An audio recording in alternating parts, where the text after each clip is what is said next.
Mount Hope. It's a small town in Ohio, and I've got a cousin Jesse who owns a store there.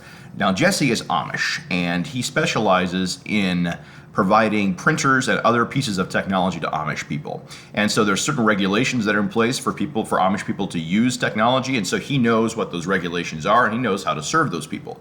Now his store is in a very interesting little town called Mount Hope, and Mount Hope is really just a small speck of dirt there in Holmes County, and it is tiny. It's like the size of Shed probably, but it has a massive sale barn in it, and this sale barn brings thousands of people to the area.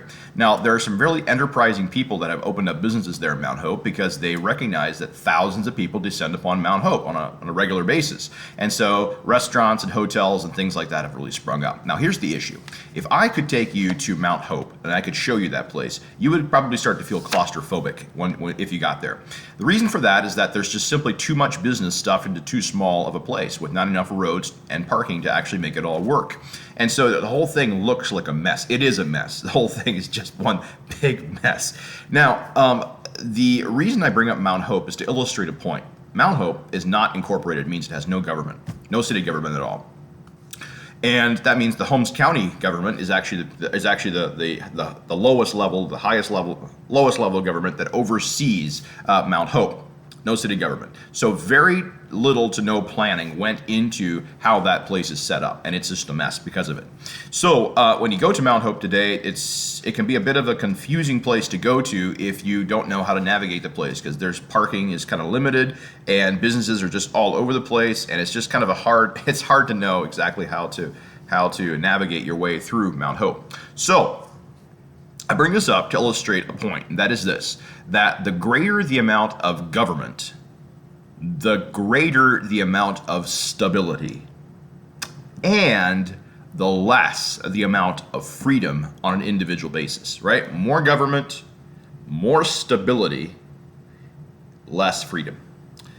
The less the amount of government, the greater the amount of freedom, but the less the amount of stability, right? So the more government you have, the more stable things are going to be, less chaotic things are going to be, and the less government you have, the more chaotic and unstable things are going to tend to be. But less government means more freedom, more government means less freedom. So there's you kind of have to decide what you're looking for. Now in this case, it's illustrated perfectly here in Mount Hope, because there is really no city government there in Mount Hope, so businesses have really sprung up with almost no planning, and the place is chaotic. If there would have been a government there in Mount Hope that would have forced the businessmen and women to really think through what they were doing and to make proper plans, then the place would probably be a more pleasant place to go to. Okay, now what is the purpose of government exactly? Your textbook defines it as it says that government is an established system of political administration by which a nation, state, society, or organization is ruled.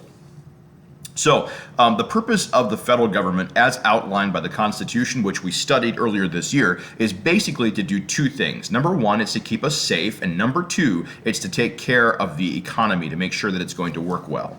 Now, the Constitution goes on then to illustrate what exactly is meant by that, how the government should be set up to take care of those two things. So, for example, the Constitution provides for Congress to set up an army and a navy, and other branches of the armed forces to be able to keep us safe. Makes sense. Yeah, it makes sense for the states to all band together to be able to provide for the common defense.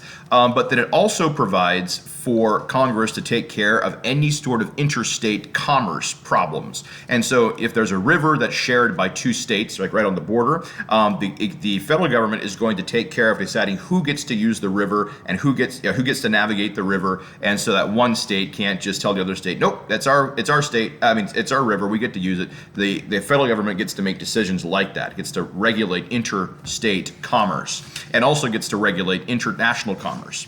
Okay, or at least that was maybe a bit of a discussion there.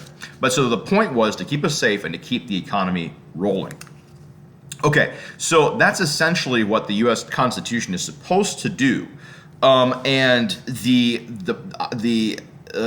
discussion since 1789, when the Constitution first went into effect, has been this: how much should the government reach into the United States economy to meddle with it to keep it going. What does it mean to keep the U.S. economy going? Well, depending who's in power, there will be different answers to that question.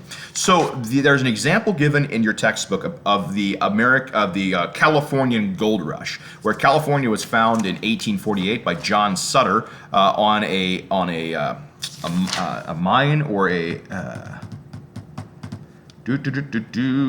however, on his property on the American River, and how that John Sutter then began spreading the word that there was gold found there in California. And then by 1849, James K. Polk had sort of spread the word. He was the president. He talked about gold in one of his speeches, and that's when the word really spread to the east, and people flooded into California. They were called the 49ers. That's why we still have the San Francisco 49ers football team. So then, as part of the gold rush, there were lots of shady characters who showed up, and lots of different shady economic issues that came up as well. And when government began moving in, or when more government was created in California, it began to take care of those issues. So they're using the California gold rush in the textbook to illustrate the fact that some level of government is necessary to keep the economy working well. I'm going to give you a different example as well. So since 1789, when the Constitution went into effect, and really since the colonies were developed. Were founded in America. Since the very earliest days of America, there really have been two different ways of looking at government. Excuse me. But I'm going to really focus in on, let's say, the 1790s, 1810s, 1820s, 30s, and 40s and 50s. So the very last bit of the 1700s and the first half of the 1800s. So there's a big discussion there, and that was this: should the U.S. government take a firm hand in the economy and try to make the U.S. economy flourish by setting up roads, making roads, building bridges, dredging canals, doing things like that? Should the U.S. government take a firm hand in helping business to exist? Or should the U.S. government pretty much just back off and let the economy go and pretty much meddle with it as little as possible? Well, there's these two different schools of thought there. And there were several different ways that this conflict played itself out between 1789 and 1860, before the Civil War. I'm going to focus on one of them here, and that would be the Bank of the United States. So there have been two different banks of the United States, and these two different banks existed to basically do two things.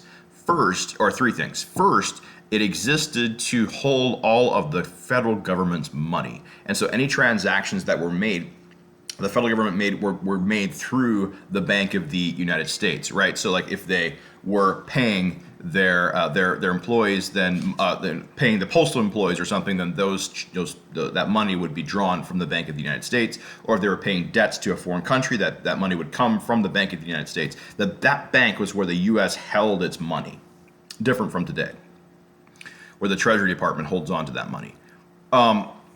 So that was the first purpose of the Bank of the United States. Second purpose of the Bank of the United States was to control currency.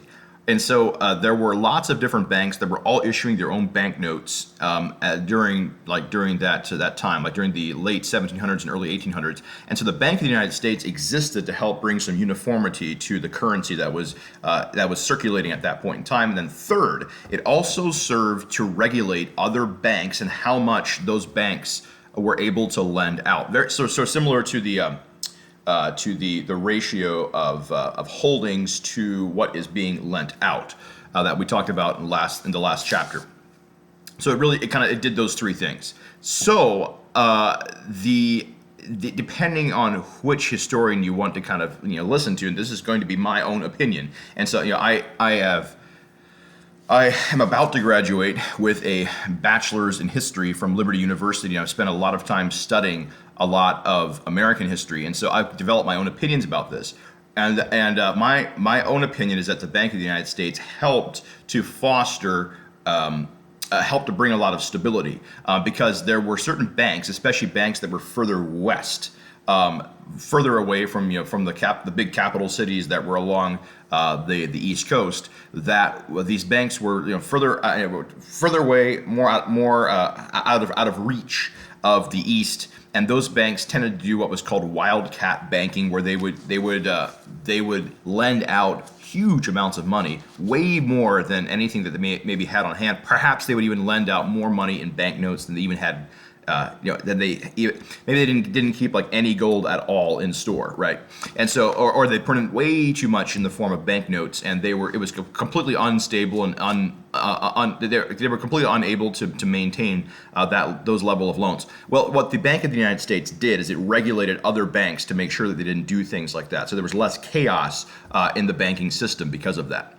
Okay, well, along comes Andrew Jackson. Andrew Jackson was possibly one of the most interesting presidents that we ever had, and along with many other things that he did. He hated the Bank of the United States. He seemed to hate it mostly because he hated banks in general. He had a lot of issue with bad debt throughout his life, and so he seemed to hate banks in general. And so he wanted to get rid of the Bank of the United States, which he did. Now, once the Bank of the United States went away, any federal money that had been held in the Bank of the United States were sent out to about 7 or 8 or 9 different smaller banks that were in different states, and then any money that the federal government spent would just go out of those different banks. But and so that worked okay, I suppose. But the biggest issue was that there was no longer one of the biggest issues was that there was no longer this regulation of other commercial banks, and so wildcat banking could take place again, which led to lots of loans being made, especially further out west, that were really unwise. Lots of farmers borrowed way too much money that they shouldn't have been allowed to borrow. Borrowed way too much money to borrow farms that lost a lot of value very quickly, and it caused a lot of instability and a lot of chaos. Okay, now I know that particular example is not nearly as exciting maybe as the example of the gold rush, but it does illustrate well how that if you have a government that is regulating commerce, it does actually create creates more stability. Now, the issue though, and this is I spent hours arguing which side of the coin is better here. Like, should the government regulate commerce, or should it just keep its hands out? And I spent lots of time arguing with Justin Smooker about this. And so let me just kind of tell you kind of what I would boil this down to. And you may have to develop your own opinions about which of these is more correct. And that is this. So essentially, if we just allow the economy to work with little to no government interference, then probably what's going to happen is there's going to be people who will make a tremendous amount of money, and there's going to be people who will spend a large portion of their life living in poverty because of the chaos that will ensue when there's no one kind of watching over it. And the maybe overall, it could be that overall a mostly unregulated economy would end up working okay, but you're going to end up with people making money in ways that are really shady, such as those things that we discussed several months ago, where people were mixing, putting entire cows or perhaps even dead people into processed food, like in the late 1800s and early 1900s. So you're going to have people you can pretty much create anything and stick any label on it or whatever. But if you're going to have government, if the government's going to be involved, they're going to prevent things like that from going on. So my point, I suppose, is just this: is that the government involvement is going to be necessary to some degree. Sorry, I kind of lost my train of thought. So I was telling you about how to summarize this argument. So the argument I have with Justin about this, and so in Justin's vision, there would be maybe no government, perhaps no government, and everything would really be worked out by individuals and individuals. And so if somebody if somebody is selling something that is really, if somebody makes really bad financial decisions, then that person is eventually going to be driven out of business. That's the argument. My argument, though, is that can take a tremendous amount of time, and there can be a lot of problems that are developed by people who are doing unfair things. That can take a long time. Those people it can take a long time to drive those people out of business. And in the meantime, there can be lots of damage done to many different people's lives. And so I feel like the system that we have right now is probably is pretty overbearing. I mean, there's probably some overreach, such as there are some government organizations that reach too far and too deep into the lives of individuals, and also into businesses, and are making businesses do things that probably are I would consider government overreach. But as a whole, I am quite favorable of having a government that is in fact looking over the shoulder of businesses and making sure that you can't just sell whatever you want with a label on it, and that you actually have to that banks have to make fairly good loans that don't precipitate depressions and things like that. So, all right, that's my opinion. I feel like I kind of flubbed here toward the end of this video, but I do need to get this thing made and posted and get the PCA post delivered. And so, all right, so in summary, do we need government or don't we need government? You're gonna have to develop your own opinion there to some degree. My opinion is that we do need at least some level of government to be able to create some stability. And the more stability we have, the more government we have, the more stable our economy will be. And yet we do need to preserve a certain amount of freedom as well. And so that's going to be the balancing act that the American system has to work out. Okay, today you're going to be doing 10.2. Read and do 10.2. Hope you all have a most wonderful day. Mr. Chris out.